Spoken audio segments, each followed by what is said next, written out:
Avec le mouvement de grève entamé hier soir, la SNCF prévoit seulement 6 TGV sur 10 et 1 TER sur 2 en circulation. Si votre train est annulé, votre billet reste valable 2 jours sur tout autre train faisant le même trajet.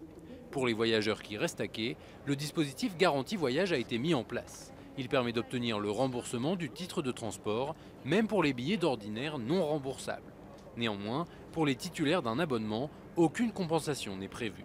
Nous demandons à ce que les usagers puissent déduire de leur abonnement le nombre de jours où les situations sont perturbées.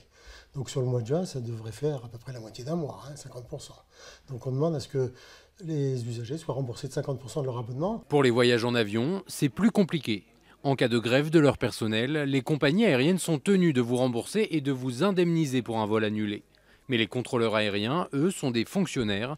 Leur grève, comme celle de cette semaine, n'engage pas les compagnies. Elles ont chacune des politiques différentes pour l'assistance et le remboursement des voyageurs.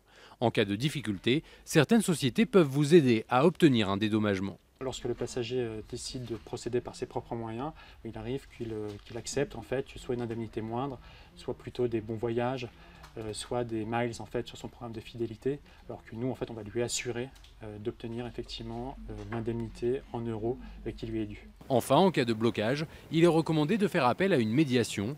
Tournez-vous dans ce cas vers le médiateur du voyage et du tourisme ou vers celui de la SNCF.